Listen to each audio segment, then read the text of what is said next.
In just 79 seconds, $47 million in federal contracts vanished from public records.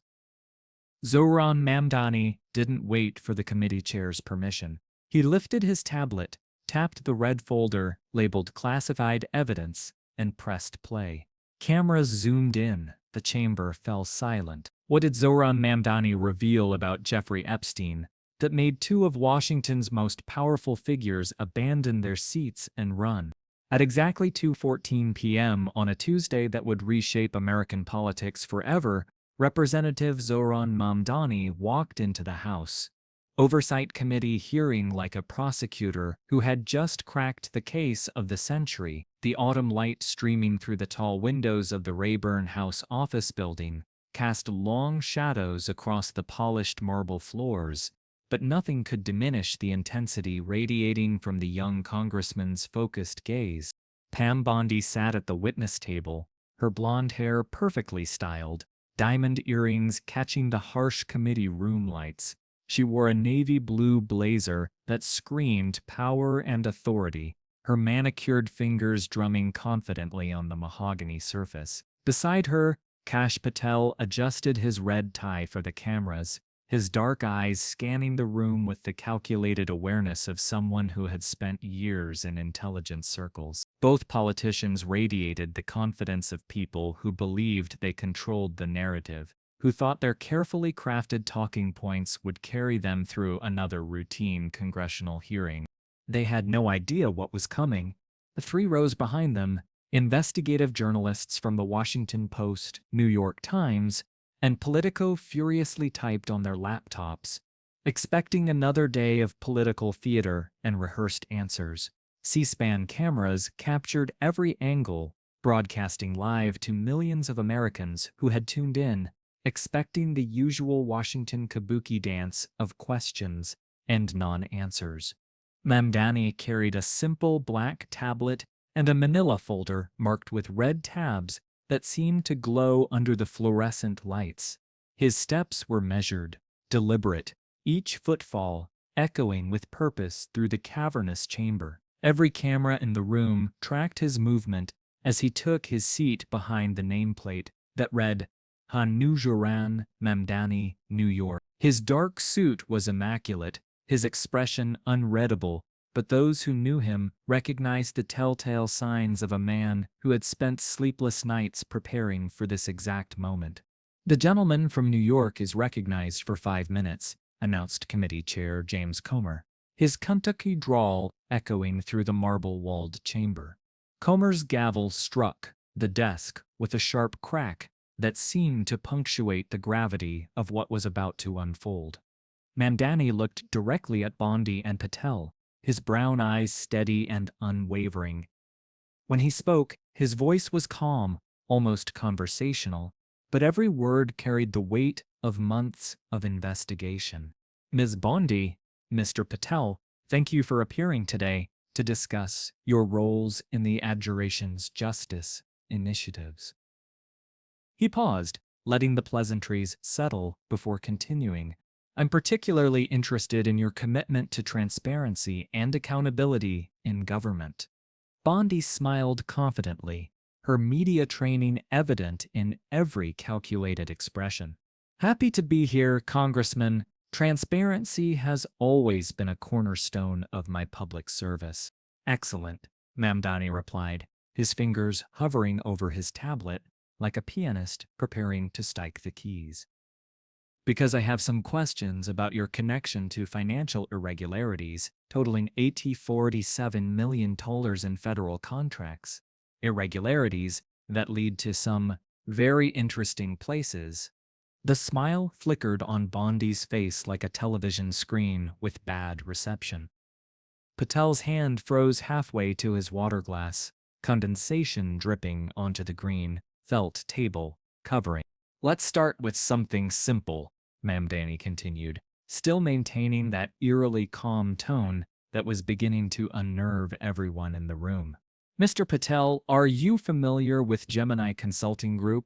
Patel cleared his throat, his intelligence background teaching him to reveal nothing. I may have heard the name mentioned in various contexts, Congressman. Interesting. Mamdani's voice carried just a hint of steel beneath the silk. Because according to these Treasury documents obtained through a Freedom of Information Act request, he lifted the red-tabbed folder with deliberate ceremony. You received exactly $340,000 in consulting fees from Gemini between 2019 and the same period when Gemini received $47 million in no-bid federal contracts for services that were never delivered. Patel's jaw clenched so hard a muscle twitched visibly in his temple. Congressman, if you're implying some sort of impropriety— I'm not implying anything, Mamdani interrupted smoothly, his voice never rising above conversational level. I'm stating documented facts. Miss Bondi, were you aware that Gemini Consulting's primary address is a mailbox in West Palm Beach, exactly 3 blocks from Mar-a-Lago, a mailbox that shares the same building as 17 other shell companies? Bondi's knuckles went white around her briefing folder. I don't see how geography is relevant to today's hearing about justice initiatives. Oh, it's very relevant. Mamdani's eyes never left theirs, creating an almost hypnotic intensity. Because Gemini Consulting wasn't just any shell company. It was founded by someone you both know very well. Someone who, according to official records, was supposed to be dead. The chamber erupted in whispers.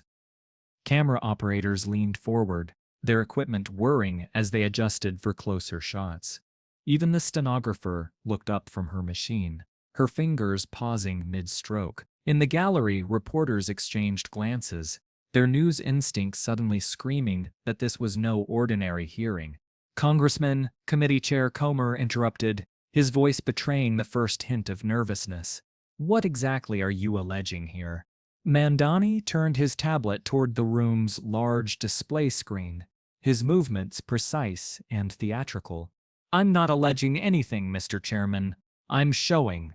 At exactly 2:16 p.m., Zohran Mamdani pressed play, and the world tilted off its axis. The screen filled with grainy security camera footage time-stamped August 15, 5 days after Jeffrey Epstein's supposed death in federal custody. The timestamp burned like fire in the corner of the frame, 14:23:07 GMT, Bank of America, Georgetown, Grand Cayman. The video showed a man in a Yankees baseball cap and designer sunglasses walking into the pristine marble lobby of the offshore banking facility. He moved with purpose, his gait confident but not hurried. The man approached a teller, handed over what appeared to be identification documents, and was escorted to the safety deposit box area. When he turned toward the security camera to sign the access log, his sunglasses slipped down his nose for exactly 3. The face was unmistakable. Jeffrey Epstein, alive, moving, breathing, very much not. Gasps rippled through the hearing room like a shockwave. A photographer's camera flash popped in rapid succession. Someone dropped their coffee cup. The crash echoing like a gunshot in the suddenly silent chamber. This footage, Mamdani announced, his voice cutting through the chaos like a blade, was obtained from Cayman Islands banking authorities as part of a financial investigation into Gemini Consulting Group's unusual transaction patterns. Bondi's face drained of color so completely she looked like a marble statue. Patel was frantically whispering to an aide who had materialized at his shoulder, their hushed conversation audible in the microphones as urgent but unintelligible murmurs. The safety deposit box accessed in this video, Mamdani continued relentlessly, each word landing like a hammer blow, contained bearer bonds worth exactly $47 million, the same amount that mysteriously appeared in Gemini Consulting's Cayman accounts 3 days later. At 2:17 p.m., exactly 79 seconds after the video began playing, Pam Bondi pushed back from the witness table, so hard her chair toppled over, crashing to the marble floor with a sound that reverberated through the chamber like thunder. "This hearing is a sham," she shouted, her careful political composure completely shattered, her voice cracking with panic. These are doctored videos, deep fakes, conspiracy theories designed to smear patriotic Americans. But her words were drowned out by the sound of Kash Patel's chair scraping against marble as he bolted for the exit, his carefully cultivated intelligence operative cool evaporating in an instant. His red tie flapped behind him like a surrender flag as he pushed through the crowd of reporters and staffers, his face a mask of barely controlled terror. "Mr. Patel," Mamdani called out, his voice amplified by the microphone and carrying across the chaos. "Don't you want to explain why your consulting fees were paid with Jeffrey Epstein's money? Don't you want to tell us who else knew he was alive?" Patel didn't turn around. He burst through the committee room doors with such force they slammed against the walls, the sound echoing through the corridors of power like a starting gun for the scandal that would reshape American politics. Bondi was right behind him, her heels clicking frantically on the marble floor as she fled, leaving behind her briefing materials, her purse, her dignity, and any pretense of innocence. Her navy blazer billowed behind her as she ran, the image of a powerful woman reduced to panic, captured by every camera in the room. The chamber was in complete chaos. Reporters were shouting questions over each other, their voices creating a cacophony of competing narratives.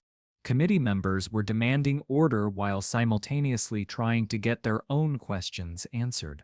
Social media notifications were pinging like machine gun fire as the footage spread across every platform simultaneously.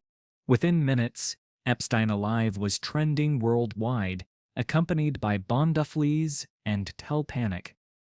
The video footage was being analyzed frame by forensic experts on live television. Cable news had gone into full breaking news mode, with split screens showing the original footage alongside slow-motion replays of Bondi and Patel's panicked flight.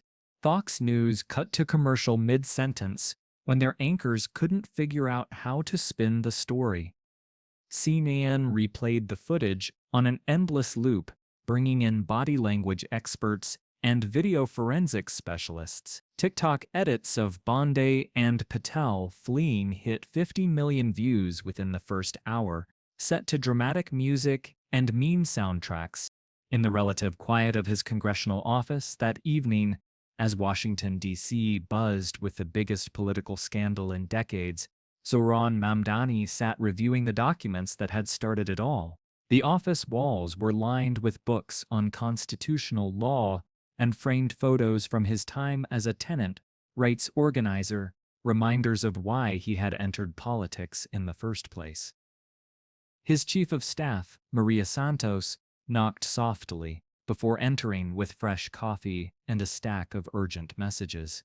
"Congressman, the phones haven't stopped ringing," she said, setting down the steaming mug. "CNN wants an exclusive. The FBI has called twice, and Speaker Johnson's office is demanding an immediate briefing on your sources." Mamdani looked up from the financial documents spread across his mahogany desk. "What about Bondi and Patel? Any statements?" Radio silence from both camps. "Their press secretaries aren't returning calls. Word is they've both lawyered up with white-collar defense attorneys." Maria paused, studying his exhausted face. "Sir, you realize this changes everything, right? If that video is authenticated—" "It's authentic," Mamdani replied quietly. "I had 3 independent forensics labs verify it before today. The metadata, the banking records, the biometric analysis, it all checks out." A whistleblower in the Treasury Department had approached his office 3 months earlier with suspicions about Gemini Consulting's unusual financial patterns. Sarah Chen, a senior analyst with 20 years of experience tracking suspicious transactions, had noticed the impossible timing of the company's largest deposit. What had started as a routine investigation into government contracting irregularities had led down a rabbit hole that ended with one of the most explosive revelations in modern American political history. The trail had led from Washington to the Cayman Islands to a web of financial transactions that should have been impossible if Jeffrey Epstein was actually dead. Bearer bonds, shell companies, offshore accounts, all the classic hallmarks of money laundering, but with amounts so large they suggested something far more sinister than simple corruption.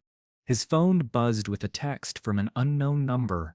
"You have no idea what you've just unleashed. Some secrets are buried for good reasons." A friend? Mamdani deleted the message and returned to his files. Tomorrow he would demand a full FBI investigation. Tomorrow he would call for congressional subpoenas. Tomorrow he would continue following the money trail wherever it led, no matter how powerful the people it implicated. But tonight he allowed himself a moment of satisfaction. Sometimes the most powerful weapon in politics isn't money or connections or party loyalty. Sometimes it's simply the truth revealed at exactly the right moment to exactly the right people. Outside his office window, the lights of Washington, D.C. twinkled in the darkness, each one repenting another secret waiting to be exposed, another lie waiting to be challenged by someone brave enough to ask the right questions.